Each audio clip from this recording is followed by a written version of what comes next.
അടുത്ത മാസം 9-നാണ് നമ്മുടെ തെരഞ്ഞെടുപ്പ്. കേരളത്തിലെ ചരിത്രത്തിൽ ഇത്രയും കുറഞ്ഞ കാലം കൊണ്ട് ഒരു തെരഞ്ഞെടുപ്പ് പ്രഖ്യാപനവും തെരഞ്ഞെടുപ്പും നടന്നിട്ടില്ല.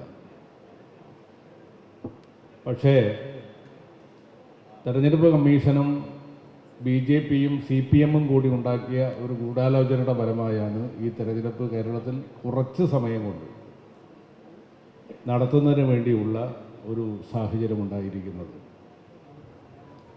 നിങ്ങൾക്ക് കൃത്യമായി പരിശോധിച്ചാൽ അറിയാം. നോമ്പ് അവസാനിക്കുന്നതിന് മുമ്പ് പെരുന്നാൾ വരുന്നു, ഈസ്റ്റർ വരുന്നു. അങ്ങനെ UDFന് ഒപ്പം നിൽക്കുന്ന ജനവിഭാഗങ്ങളെ കൂടുതൽ പ്രവർത്തന രംഗത്തേക്ക് ഇറക്കാൻ കഴിയാത്ത രീതിയിലുള്ള ഒരു ലക്ഷ്യമാണ് ഈ തെരഞ്ഞെടുപ്പിന് മുമ്പിലുള്ളത് എന്ന അജണ്ട നമുക്ക് ബോധ്യമുണ്ട്. ഒരു മാസമൊക്കെ നമുക്ക് തന്നാൽ അത് അപകടമാണ് എന്ന് BJPക്ക് അറിയാം, CPMനും അറിയാം. ഇത് ഇവർ തമ്മിലുള്ള ഒരു ഗൂഢാലോചനയാണ് എന്ന് പറയാൻ കാരണം ഒറ്റ ഉദാഹരണം ഞാൻ പറയാം. തെരഞ്ഞെടുപ്പ് കമ്മീഷൻ തെരഞ്ഞെടുപ്പ് പ്രഖ്യാപിച്ച അതേ ദിവസം 10 മിനിറ്റ് കഴിഞ്ഞപ്പോൾ കേരളത്തിലെ ഇടതുപക്ഷ ജനാധിപത്യ മുന്നണിക്ക് എങ്ങനെയാണ് സ്ഥാനാർത്ഥികളെ പ്രഖ്യാപിക്കാൻ പറ്റിയത്? അത് കഴിഞ്ഞ് 10 മിനിറ്റും കൂടി കഴിഞ്ഞപ്പോൾ എങ്ങനെയാണ് റോഡ് ഷോ നടത്താൻ പറ്റിയത്? അത് ഇത്രാം തീയതി ഇത്ര മണിക്ക് തെരഞ്ഞെടുപ്പ് കമ്മീഷൻ തെരഞ്ഞെടുപ്പ് പ്രഖ്യാപിക്കും,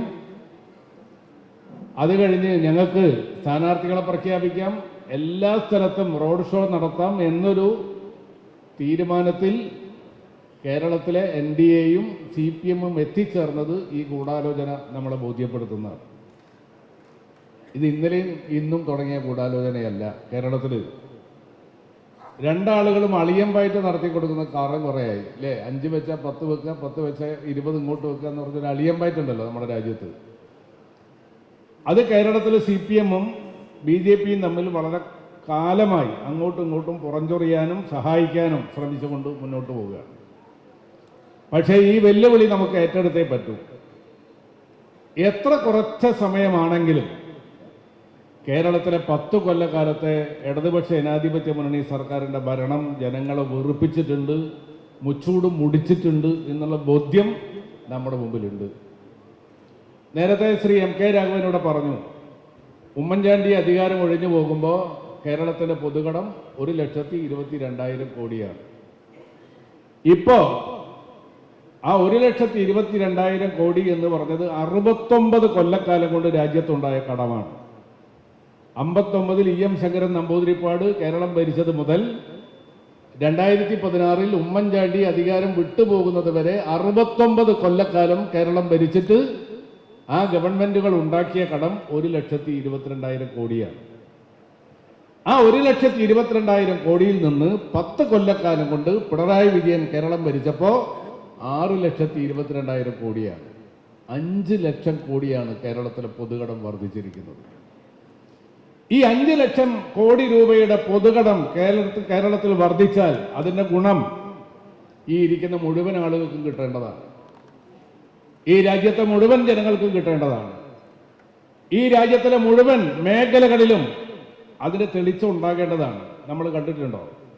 ഉമ്മൻചാണ്ടി ഭരിക്കുമ്പോൾ 1 കിലോ അരിക്ക് 32 രൂപയാണ്. ആ 32 രൂപയിൽ നിന്ന് കേരളത്തിൽ 60 രൂപയും 64 രൂപയും 1 കിലോ അരിക്ക് ഇന്ന് വാങ്ങാൻ കിട്ടുമ്പോൾ അവിടെ മാർക്കറ്റ് ഇന്റർവെൻഷൻ സർക്കാർ നടത്തി നമുക്ക് 32 രൂപക്ക് പാവപ്പെട്ടവന് 1 കിലോ അരി കിട്ടാൻ ഈ ഗവൺമെന്റ് ആ പണം ഉപയോഗിച്ചാൽ നമുക്ക് മനസ്സിലാക്കാൻ സാധിക്കും. ഇന്ന് ആ പണം ഉപയോഗിക്കുന്നുണ്ടോ? കേരളത്തിൽ വലിയ വിലക്കയറ്റം ഉണ്ടാക്കുമ്പോൾ 150 രൂപയുണ്ടായിരുന്ന 1 കിലോ വെളിച്ചെണ്ണയ്ക്ക് ഇന്ന് 500 രൂപ നിങ്ങൾ കൊടുക്കുമ്പോൾ ആ വിലക്കയറ്റത്തിന് ഇടപെടാൻ കേരളത്തിലെ സർക്കാർ ഈ പണം ഉപയോഗിച്ചിട്ടുണ്ടെങ്കിൽ നമുക്കത് അംഗീകരിക്കാൻ പറ്റും. പക്ഷേ എവിടെയാണ് ഈ പണം ഉപയോഗിച്ചത്?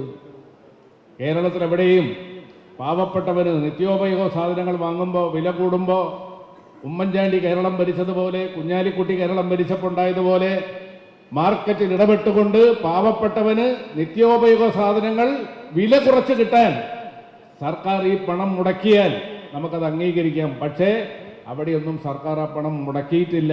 ഇന്ന് ഒരു നിത്യോപയോഗ സാധനവും നമുക്ക് വില കുറച്ച് കിട്ടുന്നില്ല. മാവേലി ചോറ് കിട്ടുന്നില്ല, അവിടെയൊന്നും സാധനമില്ല. കേരളത്തിലെ മാവേലി സ്റ്റോറിലോ സപ്ലൈകോ മാർക്കറ്റുകളോ നീതി സ്റ്റോറുകളോ ഇന്ന് വില കുറച്ച് സാധനം കൊടുക്കുന്നില്ല, അവിടെ സാധനങ്ങളില്ല. അവിടെയൊക്കെ വി ഡി സതീശന്റെ ഭാഷയിൽ പറഞ്ഞ പൂച്ച പെറ്റ് കിടക്കുകയാണ് നമ്മുടെ രാജ്യത്തെ എല്ലാ സിവിൽ സപ്ലൈസ് കോർപ്പറേഷന്റെയും ഗോഡൌണുകളിൽ.